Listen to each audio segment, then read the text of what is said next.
Hello friends, कैसा सब लोग। एग्जाम में जो सीडीपी में क्वेश्चन पूछे जाते हैं, खासकर सीटेट के एग्जाम में, मैंने इतने इंपॉर्टेंट क्वेश्चन आप लोगों के लिए लिए अभी तक जितने भी टेस्ट हुए। अगर आपने इन क्वेश्चन को भी देख लेना तो सीडीपी तो आपकी मोस्टली यहां से भी कवर हो जाएगी, ठीक। और वीडियो के एंड में मुझे बताना कि आप लोगों का कितना स्कोर आज के टेस्ट में हुआ है, जितने लोग भी आप लोग वीडियो देख रहे हैं, ठीक। चलिए अब करते हो क्लास की स्टार्टिंग।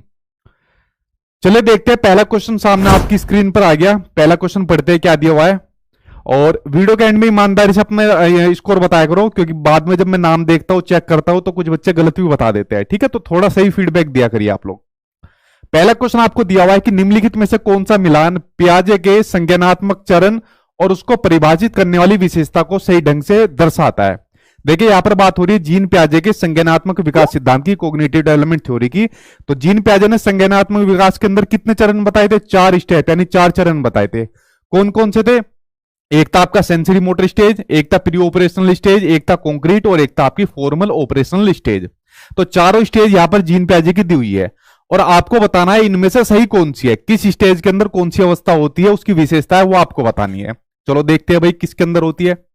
पहली देखते हैं प्री ऑपरेशनल स्टेज। तो प्री ऑपरेशनल स्टेज का आपको पता है ये होती है 2 साल से लेकर 7 साल तक के जब बच्चा होता है, ठीक। तो इसमें दिया हुआ है एनिमिज, बिल्कुल सही। प्री ऑपरेशनल स्टेज के अंदर ही होता है एनिमिज, जिसको कहा जाता है हिंदी के अंदर जीववाद। मैंने इसको बताया हुआ है आपको कि जीववाद क्या होता है, जब बच्चा सजीव और निर्जीव चीजों में अंतर नहीं कर पाता, लिविंग और नॉन लिविंग थिंग्स के बीच में डिफरेंस नहीं कर पाता। जैसे अब एक बच्चा खेल रहा है या चल रहा है और चलते चलते जमीन पर गिर गया और रोना शुरू कर देता है, ठीक। तभी उसके घर वाले आते हैं और आते जमीन को मारना शुरू कर देते हैं कि तूने हमारे बेटा को कैसे मारा, हमारे बच्चों को कैसे मार दिया जमीन को। तो बच्चा चुप हो जाता है या खुश होता है, क्यों और मारो इसको? क्योंकि बच्चों को पता ही नहीं है कि जो जमीन है वो निर्जीव है। तो बच्चे को लिविंग और नॉन लिविंग के अंदर उसको डिफरेंस करना नहीं आता। तो यही होता है आपका जीववाद, जब सजीव और निर्जीव चीजों में बच्चा अंतर नहीं कर पाता। तो ये आपका प्री ऑपरेशनल स्टेज के अंदर होता है। आंसर आपका फर्स्ट सही हो जाएगा, ठीक है। जैसे मैं किसी का आंसर थोड़ा जल्दी दे दिया करूं ना, तो आप लोग जल्दी से ऑप्शन पढ़ लिया करो, आपको सहूलियत हो जाएगी, क्योंकि मैं चीजें डिटेल में समझाता हूं, ठीक। दूसरा देखते हैं सेंसरी मोटर स्टेज, जो होती है आपकी जन्म से लेके, जिसमें बच्चा 2 साल तक का होता है, जन्म से लेकर 2 साल तक का। इसमें दिया हुआ है सिंबलिक थॉट, यानी जो प्रतीकात्मक सोच है। देखिए जो प्रतीकात्मक सोच आती है बच्चे के अंदर, वो सेंसरी मोटर स्टेज के अंदर नहीं आती है, वो प्री ऑपरेशनल स्टेज के अंदर आती है। सिंबलिक थॉट कैसे होती है? देखिए 2 साल से लेकर 7 साल तक का बच्चा चीजों के बारे में माइंड के अंदर बना लेता है, समझ बना लेता है। जैसे बच्चे ने को घोड़े के बारे में पता है कि भाई घोड़ा होता है, 4 टांगे होती है और आवाज निकालता है और घोड़े को चलाते भी है, ठीक। तो बच्चा क्या काम करते हैं, कैसे खेलते हैं, आप लोग भी खेलोगे। एक डंडा ले लिया या एक झाड़ू ले ली, पैरों के नीचे लगाई और चल मेरे घोड़े तुक तुक, इस तरीके से करना शुरू कर देता है, क्योंकि वो उस लकड़ी को, उसको झाड़ू को घोड़े की तरह समझता है, ठीक है। यानी बच्चे के माइंड में कहीं ना कहीं घोड़े की जो इमेज है, जो सिंबल है, वो तो बना हुआ था। तो ये सोच बच्चे के माइंड के अंदर सेंसरी मोटर स्टेज में नहीं आती, प्री ऑपरेशनल स्टेज के अंदर आती है, ठीक। इसलिए ये वाला आपका गलत है। कंक्रीट के अंदर डिफर्ड इमिटेशन नहीं आता कंक्रीट के अंदर, और फॉर्मल के अंदर जो आपका सेंट्रेशन है, ये भी आपका फॉर्मल के अंदर नहीं आता, ये भी आपका किसके अंदर आएगा? प्री ऑपरेशनल स्टेज के अंदर आ जाएगा, ठीक। तो ये तीनों गलत थे, आंसर आपका पहला सही हो जाएगा। देखिए जितनी भी थ्योरी आएगी, इनको जब मैं डिटेल में पढ़ाऊंगा ना, तो आपको सब समझ में आ जाएगी, क्योंकि जो पेपर अब आपके आ रहे हो समझ पर आधारित चीजें आ रही है। अब आपको चीजें समझनी पड़ेगी, रटने से काम नहीं चलेगा। तो उसके लिए आप लोग टेंशन फ्री रहना, ठीक। और जितना हो सके सभी ऑप्शन को पढ़ा करिए, इससे आपकी समझ विकसित होगी, चाहे सीटेट हो, सुपर टेट हो, केवीएस हो, कोई भी हो, ठीक। अगला क्वेश्चन सामने आपकी स्क्रीन पर आ गया, इसको लाल कर देता हूं पेन को आज, ठीक। तो सामने आपकी स्क्रीन पर क्वेश्चन है कि निम्नलिखित में से कौन सा प्रगतिशील कक्षा की विशेषता पूछिए। यहां पर जो प्रोग्रेसिव एजुकेशन होती है उसकी विशेषता पूछिए। प्रोग्रेसिव एजुकेशन कह दो या प्रोग्रेसिव क्लासरूम कह दो। अब प्रोग्रेसिव क्लासरूम कैसी क्लासरूम होती है? जिसमें बच्चे के हित में सारी चीजें पढ़ाई जाती है, ठीक है। जिसमें बच्चे के इंटरेस्ट को लेकर, उसके एप्टीट्यूड को लेकर, किस तरीके की उसकी अभिवृत्ति है, उसको ध्यान में रख के बच्चों को एजुकेशन दी जाती है। ये नहीं कि बच्चे का मन नहीं है क्लास के अंदर पढ़ने का और फिर भी उसको पढ़ाते जा रहे हो। बच्चों को ऐसी एक्टिविटी दी जाती है जिसमें बच्चा खुद करके सीखे, लर्निंग बाय डूइंग के मेथड से ज्यादा सीखे। तो ये होती है आपकी प्रोग्रेसिव क्लासरूम या एजुकेशन। तो इसकी विशेषता क्या होगी ऐसी क्लासरूम की? देखते हैं। विभिन्न प्रकार की सामग्रियों की उपलब्धता होनी चाहिए, बिल्कुल सही बात है। या कह सकते हो ज्यादा से ज्यादा टीएलएम होना चाहिए, तो इसको आप कह सकते हो, पहला ऑप्शन सही है। गतिविधियों और कार्यों का प्रावधान होना चाहिए, बिल्कुल सही बात है। एक्टिविटी तो ज्यादा से ज्यादा होनी चाहिए प्रोग्रेसिव क्लासरूम के अंदर, तो दोनों ऑप्शन सही है। प्रत्यक्ष निर्देश का पालन करना चाहिए, प्रत्यक्ष निर्देश का पालन नहीं होना चाहिए कि ऊपर से निर्देश आया, टीचर ने निर्देश दे दिया कि भाई 1 महीने के बाद जीके का कंपटीशन है दूसरे स्कूल वालों से, तो 1 महीने में जीके आपको सारी पढ़नी है, ठीक है, क्योंकि कंपटीशन जीतना है और ट्रॉफी रखनी है। तो इस तरीके से निर्देश का पालन नहीं करना प्रोग्रेसिव क्लासरूम के अंदर। रटने का तो वैसे भी मैंने आपको क्या बताया हुआ, रटना तो सबसे नेगेटिव आपका टर्म है, कहीं भी देके आग बंद करके मेरा नाम लेके गलत काट देना, ये आपका कभी सही नहीं हो सकता, ठीक है। तो दो ही ऑप्शन सही है, पहला और दूसरा, यानी आंसर इसमें आपका पहला सही हो जाएगा, ठीक। चलिए सिंपल सा क्वेश्चन था ये। आगे बढ़ते हैं अब आपके नेक्स्ट क्वेश्चन की ओर। बड़ा अच्छा क्वेश्चन, बड़ा महत्वपूर्ण क्वेश्चन, और लगभग आपके एग्जाम में पूछा ही पूछा जाता है। क्वेश्चन आपको दिया हुआ है सोशलाइजेशन यानी कि आपका समाजीकरण से। अब पहले देखिए समाजीकरण होता क्या है, सोशलाइजेशन होता क्या है। देखिए चाहे आप लोग हो जो वीडियो देख रहे हो, चाहे मैं हूं, चाहे दुनिया का कोई भी प्राणी हो, वो चीजें कहां से सीखता है, वो चीजें सीखता है अपने समाज से, अपनी सोसाइटी से। जैसे हमने सबसे पहले शुरुआत सीखने की कहां से करी थी, चाहे हमने चलना सीखा हो, खाना सीखा हो, अपना कल्चर सीखा हो, अपनी मदर टंग सीखी हो, कुछ भी सीखा हो, हमने सब चीज समाज से ही तो सीखी है। तो यही सोशलाइजेशन होता है। और आदमी कब तक सीखता है बताइए, आदमी मृत्यु तक सीखता है। जब तक आदमी की मृत्यु नहीं हो जाती, जब तक अपने समाज से कुछ ना कुछ सीखता रहता है। तो यानी सोशलाइजेशन का एक ऐसा प्रोसेस होता है जो हमेशा कंटिन्यूअसली चलता रहता है, कभी भी बंद नहीं होता, ठीक। तो सोशलाइजेशन को आप समझे। अब देखिए बच्चा जब सबसे पहली चीज सीखता है तो बच्चा कहां से सीखता है, बच्चा सबसे पहले सीखता है अपने परिवार से, सबसे पहले सीखता है अपने परिवार यानी अपनी फैमिली से। इसलिए सोशलाइजेशन की जो फर्स्ट एजेंसी कही गई है, प्राइमरी एजेंसी कही गई है, ठीक है, उसको कहा गया है परिवार। जैसे परिवार से अपना क्या सीखता है, मदर टंग सीखता है, मातृभाषा सीखता है, आप लोगों ने सीखी, मैंने सीखी, ठीक है। तो सबसे पहले जितनी भी चीज बच्चा सीखेगा वो अपनी फैमिली, अपने परिवार से सीखेगा। परिवार के बाद दूसरी जो एजेंसी होती है, दूसरा उसके बाद बच्चा कहां से सीखता है, स्कूल से सीखता है, ठीक, स्कूल से सीखता है, या फिर मीडिया से सीखता है। जैसे आजकल बच्चा फोन बहुत चलाता है, लैपटॉप वगैरह चलाते हैं, तो वहां से बच्चा सीखते हैं। ये सभी सोशलाइजेशन की एजेंसी है। इसको आप फर्स्ट एजेंसी मान लो, इनको आप सेकंड एजेंसी मान लो, ठीक। तो सोशलाइजेशन के बारे में आप समझ गए कि हमेशा चलने वाला एक प्रोसेस होता है जिसमें बच्चा अपने समाज से कुछ ना कुछ चीजें सीखता है। अब देखते हो ऑप्शन को। अब ऑप्शन तो कुछ बचा ही नहीं होगा, जितना समझाने वाली चीजें सब मैंने बता दी। समाज के रीति रिवाजों को पारित करने की एक सरल प्रक्रिया नहीं है, जटिल प्रक्रिया है जो प्रत्यक्ष और अप्रत्यक्ष दोनों रूप से होती है। बिल्कुल सही बात है, एक कॉम्प्लेक्स प्रोसेस है जो आपकी प्रत्यक्ष रूप से भी होती है और अप्रत्यक्ष रूप से भी होती है। जैसे मान लीजिए आपको सोसाइटी से कुछ चीज सीखनी है। अब मान लो आपको जब सीडीपी सीख रहे हो तो आसान जल्दी से सीख जाओगे, नहीं सीखोगे जल्दी से, आपको थोड़ा बहुत एफर्ट लगाना पड़ेगा। कोई चीज आप जल्दी भी सीख सकते हो, ठीक है। तो इसलिए इसको कॉम्प्लेक्स यानी एक जटिल प्रक्रिया माना गया है, जो कैसी होती है, प्रत्यक्ष भी होती है और अप्रत्यक्ष भी होती है। अब देखिए जैसे यहां पर बच्चा स्कूल के अंदर होता है, तो स्कूल के अंदर जब उसका पेपर होता है, ठीक है, तो उसके अंदर उसका प्रत्यक्ष रूप से टेस्ट लिया जाता है जिसमें पता लगता है बच्चे ने क्या चीज सीखी है। एक टेस्ट उसके पेरेंट्स उसके घर पर लेते हैं, बच्चे से कुछ भी पूछते हैं, बेटा तूने क्या पढ़ा, ये इसका मतलब क्या होता है, तो अप्रत्यक्ष रूप से होता है, ठीक है। तो जो सोशलाइजेशन होता है जटिल प्रक्रिया होती है जिसमें बच्चा प्रत्यक्ष और अप्रत्यक्ष दोनों रूप से कुछ ना कुछ सीखता है। आंसर इसमें आपका सेकंड सही हो जाएगा, ठीक। चलिए बढ़ते हैं आपके नेक्स्ट क्वेश्चन की ओर। अगला क्वेश्चन क्या दिया हुआ है आपको, अगले क्वेश्चन आ गए आपके वाइगोत्स्की साहब। तो वाइगोत्स्की ने कौन सा सिद्धांत दिया था, सोशियो कल्चरल थ्योरी यानी कि सामाजिक अधिगम, सामाजिक सांस्कृतिक सिद्धांत, कि बच्चा अपनी सोसाइटी से इंटरेक्ट करके सीखता है, जैसे सोशलाइजेशन के अंदर ये वाली बात कही गई है, ठीक है। तो वाइगोत्स्की के अनुसार निम्नलिखित में से कौन सी शिक्षा शास्त्रीय प्रणाली संज्ञानात्मक विकास को बढ़ावा देने के लिए सही नहीं है, वो आपको बताना। क्वेश्चन आपसे नेगेटिव पूछा है, ठीक है। तो चलिए पढ़ते ऑप्शन को। गाइडेड एक्सचेंज, निर्देशित आदान प्रदान, बिल्कुल सही बात है। जब बच्चा अपने सोसाइटी से, समाज से सीखेगा तो कुछ चीज देगा कुछ चीज लेगा, तो आदान प्रदान होगा, ठीक है। तो पहला तो सही है। व्यापक चर्चाएं भी आपस में होगी, जैसे हम लोग आपस में कर रहे हो, मतलब आप तो करते नहीं हो, चुप बैठे हुए ठीक है, ऑप्शन ही नहीं है, लेकिन वैसे तो करते हैं ना, मतलब फिजिकली फॉर्म में हम आपस में बातचीत। सहयोगात्मक अधिगम, इसके ऊपर लिखो, वेरी वेरी इंपोर्टेंट, सबसे ज्यादा एग्जाम के अंदर आया हुआ है। सहयोगात्मक अधिगम होता है, इसकी विशेषता यहां पर देखिए, क्वेश्चन अभी मैंने आपको तीनों विशेषताएं बताई है, ठीक है। सहयोग से ही तो चीजें सीखते हैं। आप लोग किसके माध्यम से सीडीपी सीख रहे हो, मेरे माध्यम से। तो सहयोगात्मक अधिगम चल रहा है, तो मैं भी किसका पार्ट हूं, मैं भी समाज का पार्ट हूं, ठीक है। आप लोग चाहे मुझे टीचर के रूप में ले लीजिए, चाहे एक मीडिया के रूप में ले लीजिए, ठीक। तो सहयोगात्मक अधिगम भी इसकी क्या होती है, विशेषता होती है। दोहराव और स्मरण करना वे विशेषता नहीं होती है। और क्वेश्चन हमसे क्या पूछा है, इसके विकास को बढ़ावा देने के लिए सही नहीं है। तो आंसर नेगेटिव का आंसर नेगेटिव हो जाएगा आंसर आपका, ठीक है। आंसर फोर्थ सही हो जाएगा। चलिए बढ़ते हैं आपके नेक्स्ट ऑप्शन की ओर। नेक्स्ट क्वेश्चन की ओर। अच्छा, वाइगोत्स्की ने 3 चीजों को प्रमुख माना है, बताओ किन किन को प्रमुख माना है, कमेंट बॉक्स के अंदर आप लोग बताइए, फिर मैं आपका क्वेश्चन आंसर देखूंगा। अगला क्वेश्चन सामने आपकी स्क्रीन पर आ गया कि राष्ट्रीय शिक्षा नीति 2022-20 के अनुसार शिक्षा को किस पर बल देना चाहिए। देखिए, नेशनल एजुकेशन पॉलिसी, अगर मैं बात करूं सीटेट वालों की, भर भर के क्वेश्चन आए, मतलब हर शिफ्ट के अंदर 2-2 क्वेश्चन यहां से पूछे गए थे।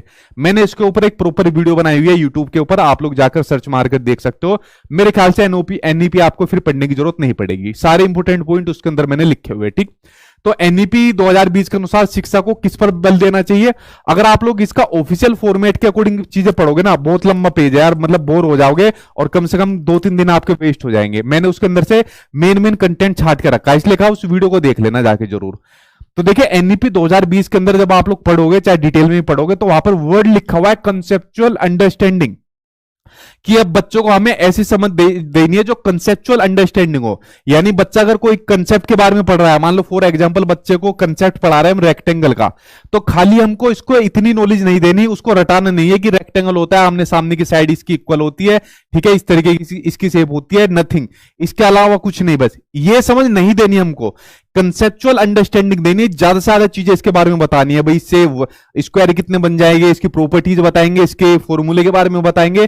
तो जितनी हो सके किसी कंसेप्ट के बारे में ज्यादा से ज्यादा बच्चों को समझ देनी है, और बच्चों को ज्यादा से ज्यादा चीजें समझानी है, और उसको बिल्कुल भी रटने पर बल नहीं देना, रोट लर्निंग पर बल किसी भी चीज के ऊपर बच्चों को नहीं देना, ये आपको बात ध्यान रखनी है। यही बात कंसेप्चुअल अंडरस्टैंडिंग के अंदर कही गई है, जो आपका एनईपी 2020 है। ठीक है, इस वर्ड को देख लेना, सीटेट के एग्जाम में इतनी बार पूछा गया, आप लोग यकीन नहीं करोगे। कंसेप्चुअल अंडरस्टैंडिंग, रटना मत, इसको समझ लेना। ठीक है, चलिए बढ़ते हैं आपके नेक्स्ट क्वेश्चन की ओर। अगला क्वेश्चन सामने आपकी स्क्रीन पर क्या दिया हुआ है, देखते हैं। अगला क्वेश्चन सामने आपकी स्क्रीन पर आ गया कि बाल केंद्रित शिक्षण में यानी चाइल्ड सेंटर्ड एजुकेशन में सीखना यानी जो लर्निंग होती है मुख्यतः किस प्रकार होती है। बाल केंद्रित शिक्षण की बात हो रही है, जहां पर जितनी भी चीजें होती है बालक को केंद्र में रखकर करी जाती है। देखिए, दुनिया की कितनी भी बड़ी पॉलिसी आ जाए, दुनिया की कितनी बड़ी योजना आ जाए, कितना बड़ा अधिकारी आ जाए, कि कितना बड़ा शिक्षा मंत्री आ जाए, लेकिन अगर कोई चीज बच्चे के हित के लिए सही नहीं है तो समझो वेस्ट है, वो बेकार है। सबसे मेन चीज है बच्चा, बच्चों को मान लेना भगवान, ठीक है, उसको बच्चों को भगवान मानकर आंसर देना, और हमेशा बच्चे के हित के लिए आंसर देना, आपका क्वेश्चन कभी गलत नहीं होगा। तो बाल केंद्रित शिक्षा की बात कर रहा है, शिक्षकों द्वारा प्रत्यक्ष निर्देश द्वारा बिल्कुल नहीं होगा, पाठ्य पुस्तकों से भी नहीं होगा, अधिगमकर्ताओं के निष्क्रिय। देखिए यहां पर आ गया वर्ड निष्क्रिय, पैसिव। मैंने आपसे क्या हुआ है, जो आपका पैसिव वर्ड है, निष्क्रिय वर्ड, ये आपका नेगेटिव होता है, देख के गलत कर देना। विविध स्रोतों का अन्वेषण करके, जो अलग अलग स्रोत है, अलग अलग टीएलएम कह सकते हैं, जो स्रोत है उनको अन्वेषण करके, उनकी खोज करके बाल केंद्रित जो शिक्षण है उसमें अधिगम को मुख्य बढ़ावा दिया जा सकता है। ठीक है भाई, जैसे मान लीजिए अलग अलग स्रोत में टीचर आ जाएगा, अलग अलग वैरायटी से पढ़ाएगा उसको, कुछ आजकल टीएलएम के अंदर नई नई वैरायटी के आपके डिश वगैरह आ रही है, नई नई वैरायटी के बोर्ड आ रहे हैं, ठीक है, जैसे ये भी स्मार्ट बोर्ड नई वैरायटी का है।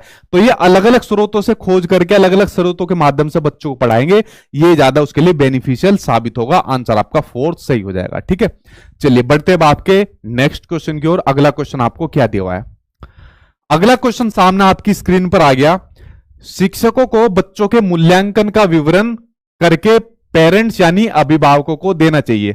देखो, मूल्यांकन तो सभी का हुआ है, मेरा भी हुआ है, आप लोगों का भी हुआ है हमारे स्कूल के अंदर। यानी जब हमारे पेरेंट्स होते थे, स्कूल के अंदर जाते थे, तो मैडम या टीचर जो भी होता था क्या काम करते थे कि भैया आपके लड़का ये काम कर रहा है, पढ़ाई में इसका मन नहीं लग रहा, ध्यान नहीं लग रहा। ठीक है, हमेशा जब देखो बुराई करी है, अच्छाई तो कभी करी नहीं। अच्छे नंबर भी लेकर आ गए, सब चीज कर ली, लेकिन फिर भी बुराई करी है। तो हमारा और आपका मूल्यांकन शायद ऐसे ही हुआ होगा। लेकिन अगर क्वेश्चन आपके एग्जाम में इस तरीके से आ जाए, तो देखिए क्वेश्चन का आंसर आपको कैसे देना है। पेरेंट्स को अपने बच्चे की पहचान कर उसे सही ढंग से नामित कर पाए कि ये मंदबुद्धि है, ये बुद्धिमान बच्चा है। मतलब जब बच्चे का मूल्यांकन हो जाए, अगर बच्चे के कम नंबर आ जाए तो उसको क्या करे, उसको एक टैग लगा दो कि तू तो बेवकूफ है, तू मंदबुद्धि है। ठीक है, जैसा हम लोगों को कहते थे, चाहे अच्छे नंबर भी आ जाए लेकिन फिर भी बोलते थे कि तू तो बुद्धू है, क्यों उसके लड़के के तो इतने नंबर आ गए, तेरे इतने के भी नहीं आ गए। ठीक है, तो ये वर्ड तो शायद देखने को नहीं मिला कि बेटा तू बहुत बुद्धिमान है, बहुत इंटेलिजेंट है। किसी को मिला हो तो बताओ कमेंट बॉक्स के अंदर। ये काम नहीं करना चाहिए। पेरेंट्स को अपने बच्चों के सीखने के बारे में समझ बन सके, बिल्कुल सही बात है, ये दूसरा ऑप्शन सही है। बच्चों का मूल्यांकन पेरेंट्स से इसलिए साझा करना चाहिए ताकि पेरेंट्स को भी समझ बन सके कि हमारा बेटा स्कूल के अंदर जा रहा है, बच्चा स्कूल के अंदर जा रहा है, वो क्या सीख रहा है और किस तरीके से सीख रहा है। अगर उसको सीखने में कुछ लर्निंग डिफिकल्टीज आ रही है, समस्या आ रही है, तो उसका समाधान कर सके कि मैडम या अपने टीचर से कह सके कि इसको ये समस्या आ रही है, इन चीजों को नहीं सीख पा रहा। तो आंसर आपका दूसरा सही हो जाएगा। अभी तक पेरेंट्स जान पाए कि उनका बच्चा क्या नहीं कर सकता, इसको जान के पेरेंट्स क्या करेगा, फिर दूसरी जगह करा देगा कि पढ़ना लिखना तेरे बस की नहीं, चल दुकान पे बैठ जा, नौकरी कर ले। ठीक, तो ये काम तो आपको करना नहीं। पेरेंट्स अपने बच्चों की तुलना कक्षा के बाकी बच्चों से कर पाए, ये काम तो हमारे साथ होता था, हम भुगते हुए इसके। ठीक है, देख दूसरे के बच्चे, देख उसके कितने नंबर आ गए, देख शर्मा जी का लड़का इतने नंबर लेकर आ गया और तेरे इतने ही नंबर आए। ठीक है, ऐसा काम आपको नहीं करना है। जो हमारे साथ हो गया हो गया, हमारे टाइम पर इतनी सब सुविधाएं नहीं थी। ठीक, तो आंसर इसमें आपका सेकंड आंसर के साथ आप लोग जाना है, जिसमें बच्चे के बारे में, उसके सीखने के बारे में समझ बन पाए कि बच्चा कैसा सीख रहा है और कैसे सीख रहा है। ठीक है, और क्या सीख रहा है। आंसर आपका सेकंड सही हो जाएगा। और आप लोगों में से कुछ पेरेंट्स भी होंगे, कुछ बनने वाले भी होंगे फ्यूचर के अंदर, तो आपको भी ऐसे ही पेरेंट्स बनना है। ठीक, वरना कुछ अंतर नहीं बचेगा। चलिए अगला क्वेश्चन देखते हैं। डैश उस विशिष्ट समय को कहा जाता है जब बच्चे उनके वातावरण में खास प्रकार से उद्दीपन यानी स्टिमुलस के प्रति विशेष रूप से ग्रहणक्षम होते हैं। इसका आंसर बताओ आप लोग क्या होगा। संवेदनशील अवधि, मुखर अवधि, नम्यता काल या फिर मानसिक अकर्मण्यता। बताइए सही आंसर आपका क्या हो जाएगा। इसका आंसर मैं आप लोगों का चेक करता हूं जी।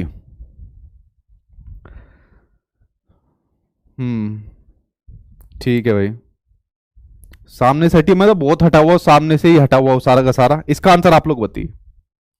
देखिए इसका आंसर हो जाएगा आपका सेंसिटिव पीरियड हो जाएगा, आपका संवेदनशील अवधि हो जाएगी। देखो आप लोगों का भी अब कैसा टाइम पीरियड चल रहा है, सेंसिटिव टाइम पीरियड चल रहा है। क्यों चल रहा है सेंसिटिव टाइम पीरियड?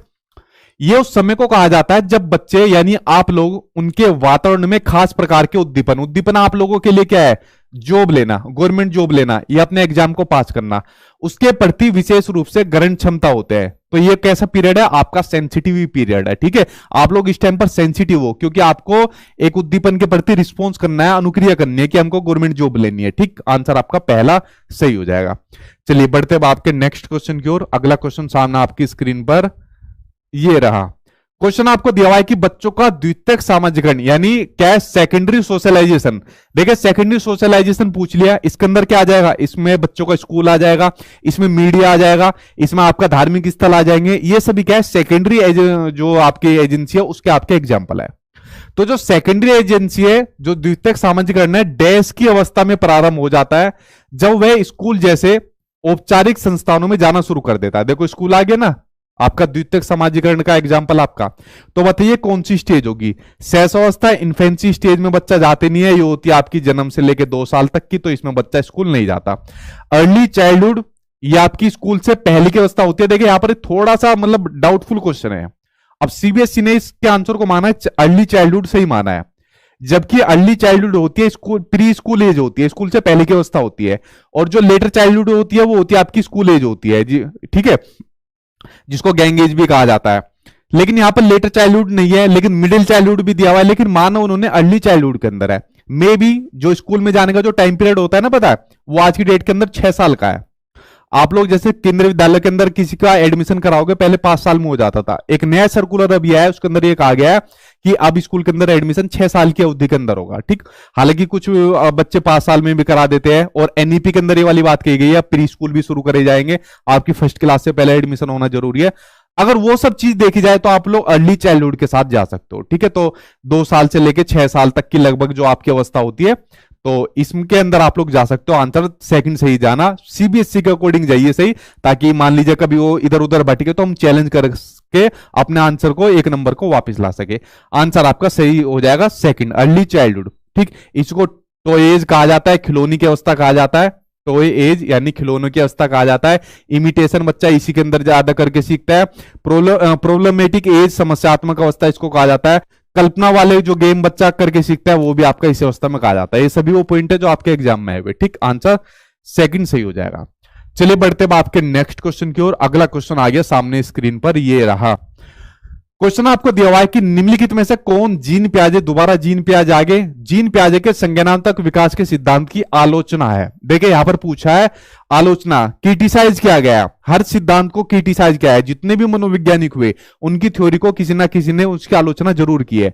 जैसे कोलबर्ग के सिद्धांत की आलोचना मैंने क्या बताई थी, ठीक है, जो गिलिगन थी उन्होंने सिद्धांत की आलोचना करी थी कि भाई जेंडर बाइस पर आपका सिद्धांत है, आपने लेडीज को कम महत्वपूर्ण मानना है और ज्यादातर प्रयोग आपने मेल्स के ऊपर करे, तो उनके सिद्धांत की आलोचना करी और आपके एग्जाम में भी क्वेश्चन वहां से आया। उसी तरीके से जीन पियाजे के सिद्धांत की आलोचना क्या थी, देखिए जीन पियाजे ने संज्ञानात्मक विकास के कितने स्टेप बताए थे, 4 स्टेप बताए थे।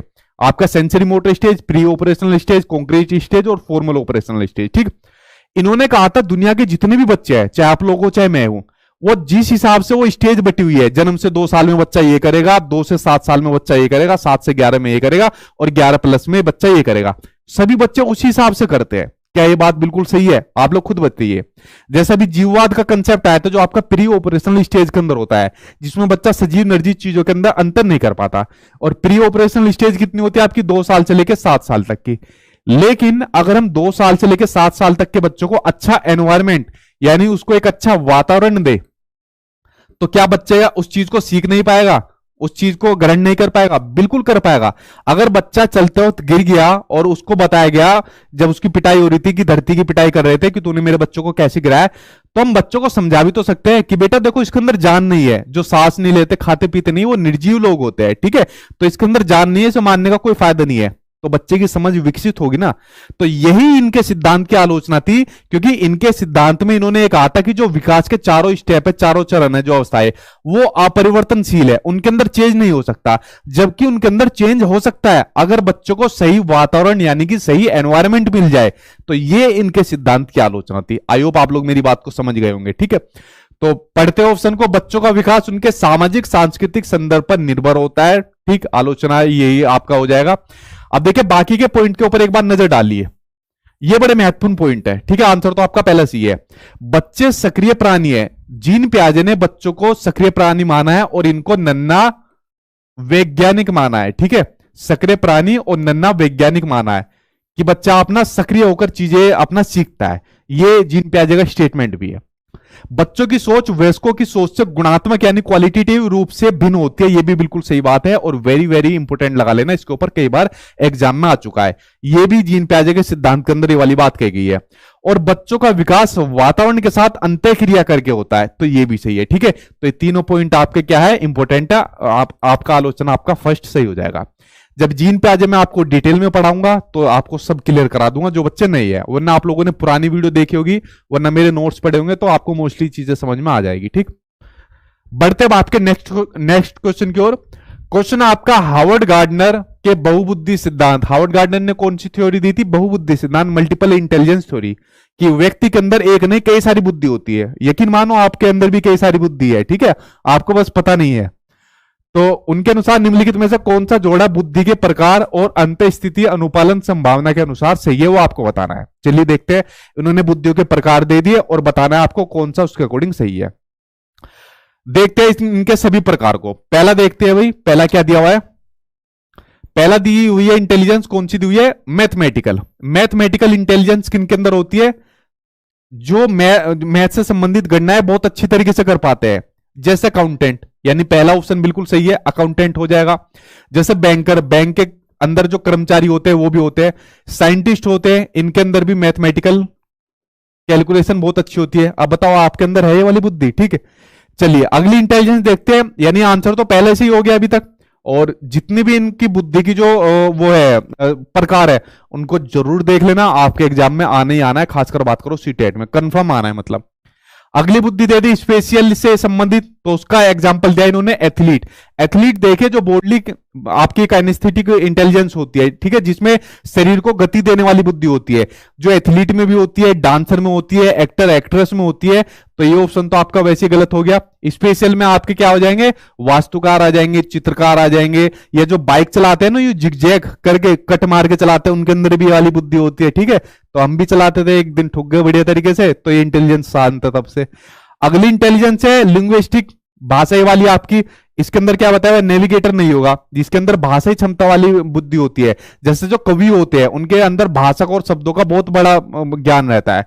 जैसे न्यूज एंकर होते हैं, जैसे अंजना ओम कश्यप हो गई, या ठीक है रजत शर्मा हो गए, या आपके रवीश कुमार हो गए, तो इनके अंदर ये वाली बुद्धि देखने को मिलती है। ठीक, इंटेलिजेंस आपकी दी हुई है इंटरपर्सनल। देखिए मैंने आपको बताया था, एक होती है इंटरपर्सनल, एक होती है इंट्रापर्सनल। इंटरपर्सनल में आदमी दूसरों के साथ बढ़िया तरीके से कनेक्ट कर पाता है। जैसे नेता लोग, नेता क्या कहते हैं, नेता नहीं आपका बेटा है वो, इसी तरीके से कन्विंस करते हैं ना, हाथ पैर जोड़ के कन्विंस कर लेते हैं और धर्म के जाति के आधार पर बांटने का काम करते हैं। ठीक है, क्योंकि उन्हें पता है कि आदमी बेवकूफ बन जाएंगे, उन्हें बेवकूफ बनाने की कला आती है लोगों को। ठीक है, और लोग बनते भी है, तो उनके अंदर इंटरपर्सनल इंटेलिजेंस होती है, क्योंकि वो दूसरों के साथ इंटरेक्ट करना बढ़िया तरीके से जानते हैं।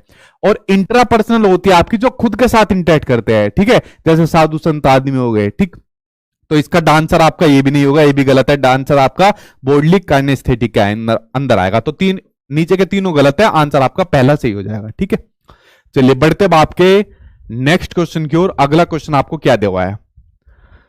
अगला क्वेश्चन सामने आपकी स्क्रीन पर आ गया कि राष्ट्रीय शिक्षा नीति 2020 के अनुसार विद्यार्थियों का रिपोर्ट कार्ड जो पेरेंट्स को दिया जाएगा वह कैसे होगा? अच्छा, पहले तो आप लोग मुझे एक बात बताओ, एनईपी 2020 के अकॉर्डिंग जो बच्चों का रिपोर्ट कार्ड दिया जाएगा उसका फ्रेम कैसा होगा, किस तरीके का दिखेगा? पहला तो क्वेश्चन यही हो गया, क्योंकि एग्जाम के अंदर ये वाला मल्टीपल क्वेश्चन पूछा गया, बार बार क्वेश्चन पूछा गया था कि रिपोर्ट का आयाम कैसे होगा, किस तरीके का होगा। ठीक है, और मैंने आपको कई बार बताया हुआ भी है।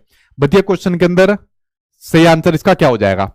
वह मानक संदर्भित परीक्षण पर आधारित होगा। मानक संदर्भित पर कभी भी नहीं हो सकता है, ये भी आपका नेगेटिव टर्म होती है। मापदंड पर कभी नहीं हो सकता। विद्यार्थियों के प्रदर्शन को उनके सहपाठियों से तुलना के रूप में प्रस्तुत करके, स्टूडेंट में कंपैरिजन करके। देखिए एनईपी 2020 के अकॉर्डिंग जो आपका मिलेगा, ये रिपोर्ट कार्ड मिलेगा, वो मिलेगा 360 डिग्री मल्टी डायमेंशनल। इसके अंदर बच्चे की जितनी भी विशेषता है कि बच्चे ने क्या क्या उपलब्धि हासिल की है, उन सब का विवरण इसके अंदर दिया होगा, ना कि विवरण दिया होगा क्या दो बच्चों में कंपैरिजन करके वो उससे कम है उससे ज्यादा है। ठीक है, तो शुरू के तीन ऑप्शन गलत है, आंसर बचा फोर्थ आपका कि विद्यार्थियों की जो प्रोग्रेस है यानी प्रगति है वह विशिष्टता को जो प्रतिबिंब करे, ऐसा रिपोर्ट कार्ड होगा। आंसर आपका फोर्थ सही हो जाएगा। अगर आपने एनईपी 2020 नहीं पढ़ी तो जाके जरूर पढ़ लो, यूट्यूब पर वीडियो मैंने डाली हुई है। अगला क्वेश्चन देखते हैं, सामने आपकी स्क्रीन पर आ गया नेक्स्ट क्वेश्चन। अच्छा क्वेश्चन है और पहली बार ये वर्ड देखने को मिला, खासकर इस एग्जाम के अंदर, डिसकंटिन्यूटी। ये वर्ड पहली बार आया एग्जाम के अंदर। ठीक है, डिसकंटिन्यूटी। अब ये डिसकंटिन्यूटी का मतलब क्या है?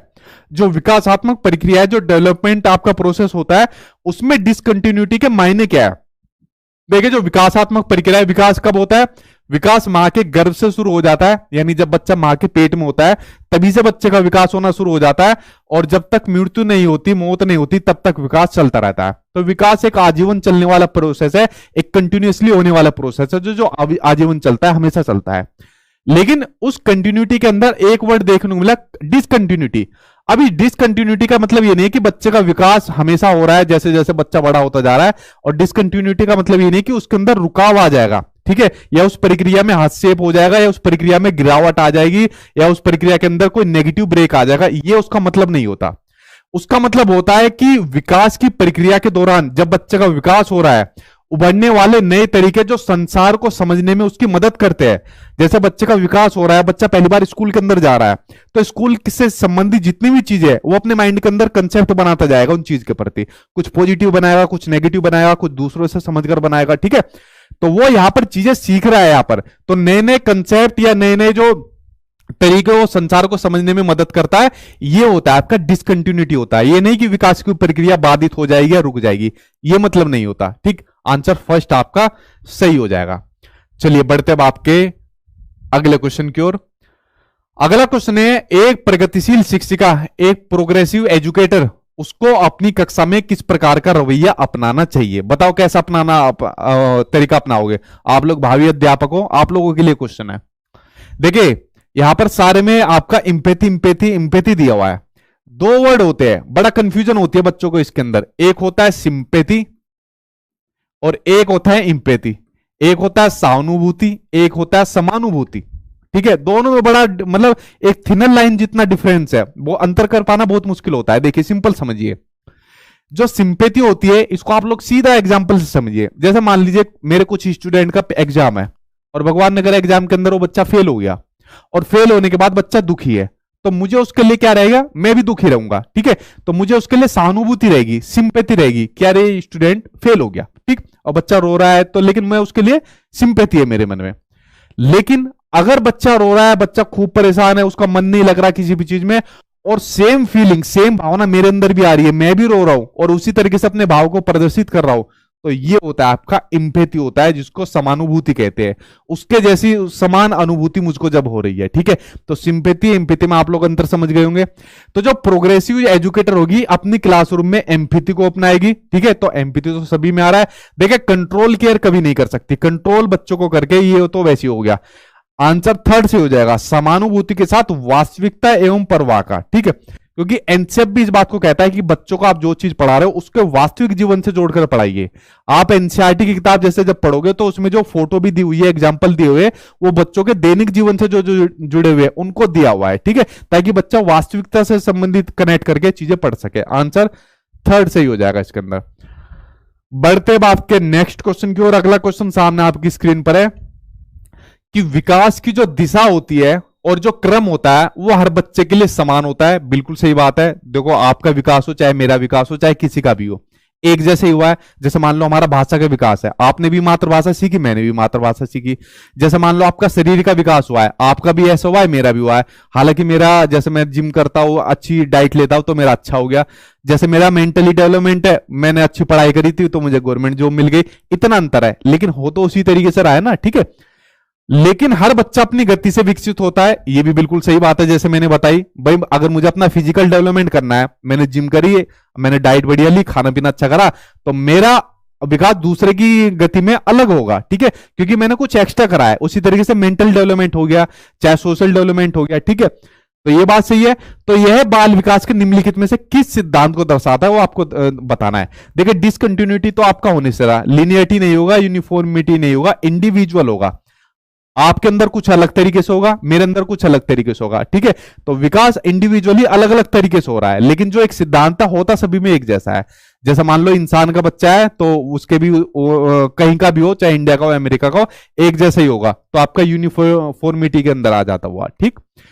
चलिए बढ़ते हैं आपके नेक्स्ट क्वेश्चन की ओर। अगला क्वेश्चन सामने आपकी स्क्रीन पर आ गया, ठीक है। एग्जांपल वैसे ही दे रहा हूं, मेरे में से भी आप लोग बहुत मस्कुलर होंगे या जिम करते होंगे या मेंटली होंगे, ये तो मैं आपको एक एग्जांपल के तौर पर देता हूं, ठीक है, ताकि आपको चीजें समझ में आ जाए।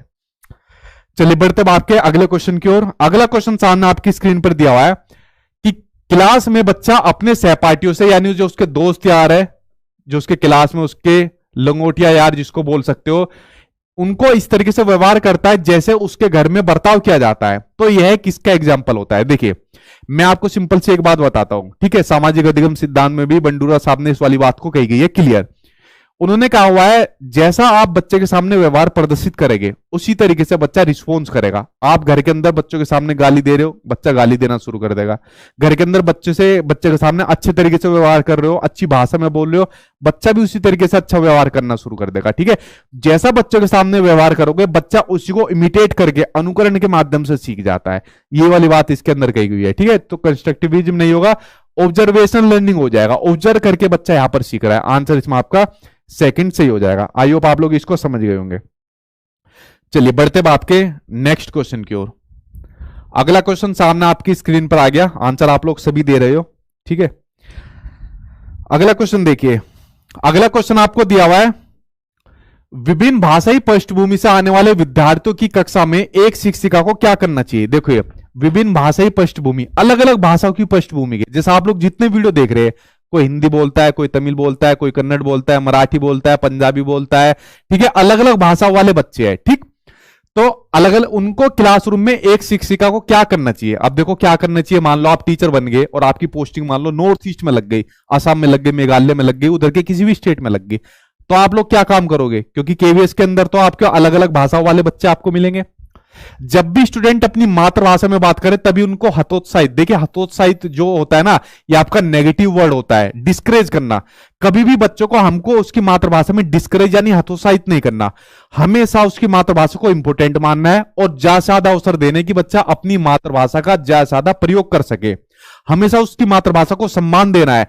और हमेशा उसको ज्यादा से ज्यादा अवसर देने हैं जिससे बच्चा अपनी मातृभाषा में ज्यादा से ज्यादा कह सके, बच्चा कॉन्फिडेंट फील होता है। अगर आपको अभी मैं जैसे मान लो जितने भी आप लोग हिंदी मीडियम वाले बच्चे हो और मैं आपको अभी कुछ इंग्लिश के अंदर बोलने के लिए कह दूं, आप कंफर्टेबल फील नहीं करोगे, अपनी मातृभाषा में करोगे। तो मेरी बात को ध्यान रखना, अगर आप लोग खासकर सीटेट वाले हो या किसी भी एग्जाम के लिए तैयारी कर रहे हो, बच्चे की मातृभाषा को हमेशा महत्वपूर्ण मानना है, सर्वोपरि मानना है आपको। इसको कभी भी नेगेटिव वे में मत लेना, ठीक है। और ना ही कभी इसको हतोत्साहित करना, हमेशा प्रोत्साहित करना है। क्लास में सम्मान की संस्कृति पैदा करनी चाहिए, बिल्कुल सही बात है, जिससे विद्यार्थियों को अपनी भाषा और बोली के बारे में बात करने को प्रोत्साहित किया जा सके। जो बात मैंने आपसे कही है, तो आंसर में आपका सेकंड सही हो जाएगा, ठीक है।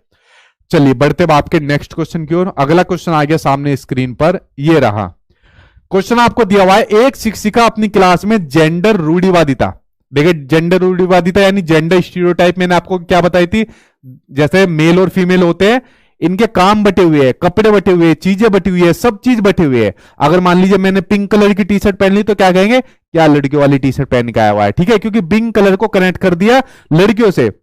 अगर लड़कियों ने जीन्स पहन ली या शर्ट पहन ली, अबे भाई लड़कों वाले कपड़े क्यों पहन लिए, क्योंकि उसको रिप्रेजेंट करा हुआ है लड़कों से।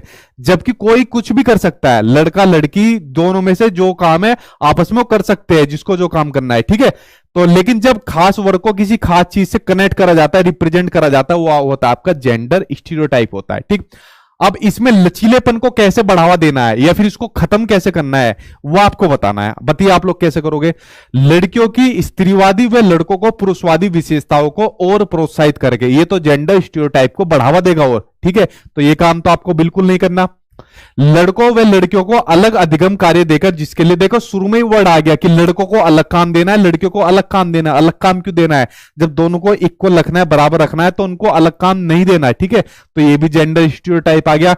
जेंडर उपयुक्त अपेक्षाएं रखकर कि लड़कियां भाषा में अच्छा करेगी और वह लड़के भाषा में, दोनों भाषा में नहीं, लड़के भाषा में नहीं, लड़के मैथ्स में यानी लड़के गणित के अंदर। देखिए फिर जेंडर स्टीरियोटाइप आ गया, क्योंकि कहीं ना कहीं हमारी सोसाइटी में भी या हमारे बीच में भी एक मिसकंसेप्शन बना हुआ है कि लड़के जो होते हैं मैथ्स में अच्छे होते हैं, लड़कियां मैथ्स के अंदर कमजोर होती है, और लड़कियां भाषा के अंदर, लैंग्वेज के अंदर अच्छी होती है, जैसे इंग्लिश बढ़िया बोलती है लड़कियां, हालांकि किसी की टूटी फूटी भी होगी, लड़के के आगे इंग्लिश जरूर बोलेगी, ठीक है, क्योंकि उसको कनेक्ट करा हुआ है, रिप्रेजेंट करा हुआ है कि लड़कियां भाषा अच्छी बोलती है और लड़कों का मैथ्स अच्छा होता है। ये जेंडर स्टीरियोटाइप का है, जेंडर बाइस का आपका एक बहुत बड़ा एग्जांपल आपका, ठीक है। जबकि ऐसा नहीं है, कोई भी वर्ग किसी में भी अच्छा हो सकता है। अगला बचा फोर्थ कि व्यक्तियों को गैर रूढ़िवादी भूमिकाओं में प्रस्तुत करके, बिल्कुल सही हो जाएगा। जैसे क्लासरूम के अंदर मान लो आप ये काम करा रहे हो, तो या बच्चों को एग्जाम्पल दे दो, तो ऐसे घर का एग्जाम्पल दे दो जहां पर वुमेन बाहर जाकर काम करती है, महिला और आदमी घर के काम संभालता है।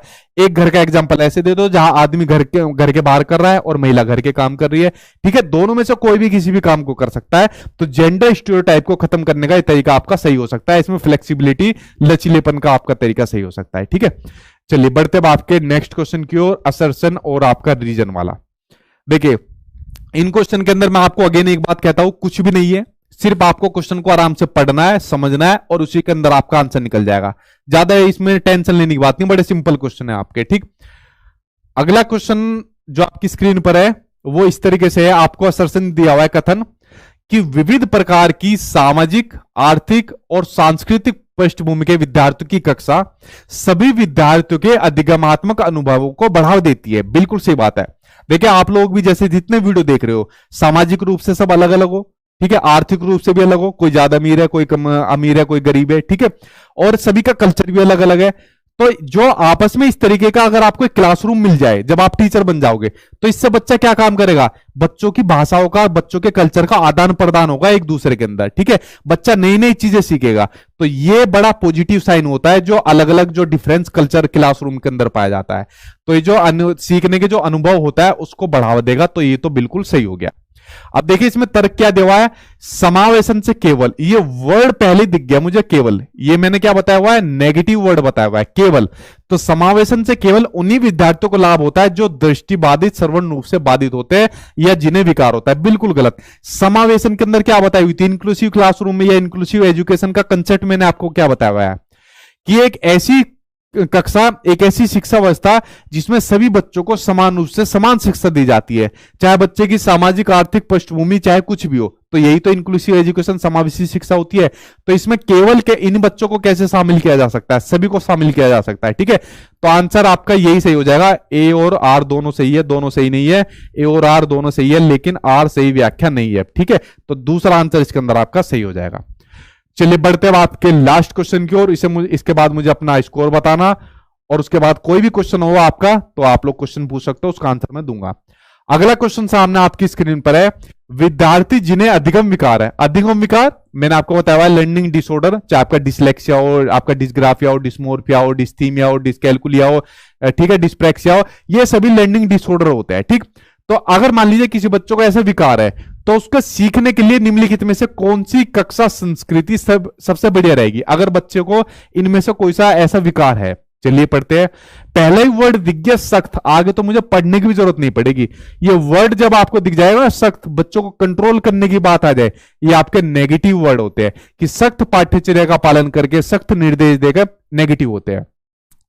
विविध शिक्षा शास्त्रीय पद्धतियां अपनाना, बिल्कुल सही बात है, अलग अलग शिक्षा शास्त्रीय पद्धति अपनाना चाहिए। मान लीजिए आपकी क्लासरूम में कोई बच्चा ऐसा है, ठीक है, जो सही से पढ़ नहीं पाता, तो उसको ज्यादा से ज्यादा ऐसी एक्टिविटीज कराइए जिससे बच्चे की पढ़ने की जो कैपेबिलिटी है वो बढ़ सके। ठीक है, उसको ज्यादा प्रैक्टिस कराइए। ठीक, तो ये तो बिल्कुल सही हो जाएगा। मानकीकृत आकलन, मानकीकृत तो आपका वैसे ही नेगेटिव होता है। त्रुटियां और गलतियों के लिए असहनशीलता रखना, नहीं, बच्चों की त्रुटियां तो बड़ी महत्वपूर्ण होती है, सीखने सिखाने की प्रक्रिया का बड़ा महत्वपूर्ण अंग होती है। ठीक, तो आंसर इसमें आपका सेकंड आंसर बिल्कुल सही हो जाएगा।